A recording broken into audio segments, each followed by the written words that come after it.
Channel. आज हम ऐसे 3 पुस्तकों की बात करने जा रहे हैं जो कि किसी भी हिंदी विषय को एग्ज़ाम के लिए पढ़ना अति आवश्यक है।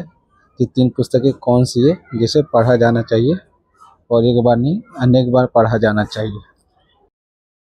जो पहली पुस्तक हमें पढ़ना चाहिए वो हिंदी साहित्य का इतिहास आचार्य रामचंद्र शुक्ल द्वारा लिखा गया है।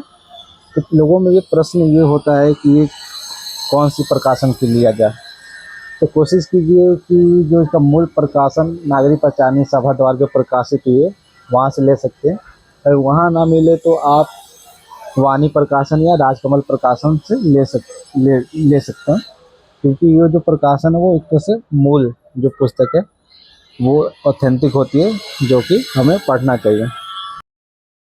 जो अगली पुस्तक आती है वो हिंदी साहित्य और संवेदना का विकास, जो रामस्वरूप चतुर्वेदी जी ने लिखा है। ये आचार्य रामचंद्र शुक्ल द्वारा लिखा गया पुस्तक हिंदी साहित्य के इतिहास का पूरक मान सकते हैं। पूरक इन अर्थों में मान सकते हैं क्योंकि जो आचार्य रामचंद्र शुक्ल ने इतिहास लिखा है उसमें आदिकाल, भक्ति काल और इति काल बहुत ही अच्छे तरीके से उन्होंने इसका जिक्र किया है। लेकिन आधुनिक काल आते आते उन्होंने बहुत चीज़ों को छोड़ दिया है। जैसे कि हम देखेंगे कि छायावाद तक ही उन्होंने लिखा है, ना प्रगतिवाद, नई कविता वगैरह का जिक्र नहीं किया। तो जो इसको पूरा करता है वो आचार्य रामचंद्र शुक्ल को जो पूरा करते हैं वो रामस्वरूप चतुर्वेदी करते हैं।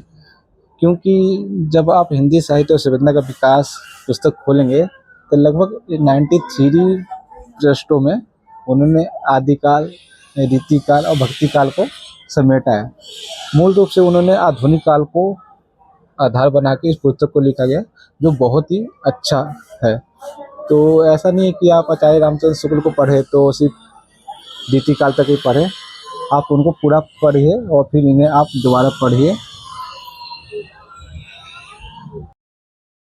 इस श्रृंखला में जो अगली पुस्तक है वो हिंदी भाषा व साहित्य का वस्तुनिष्ठ इतिहास, जो सरस्वती पांडे और गोविंद पांडे द्वारा लिखा गया है।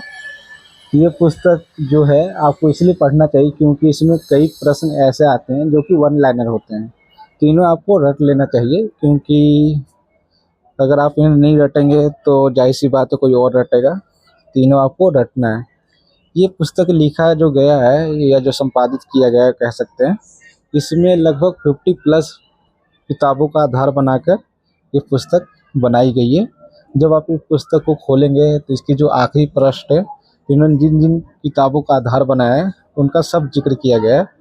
ये भाषा और काव्य शास्त्र के लिए भी लगभग 50-60 पेजों में या उससे भी कम में आपका पूरा क्लियर हो जाएगा। इसके अलावा आपको कोई एक्स्ट्रा बुक पढ़ने की ज़रूरत नहीं है। तो कोशिश कीजिए इन 3 पुस्तक को पढ़ें और एक बार नहीं कम से कम 3 से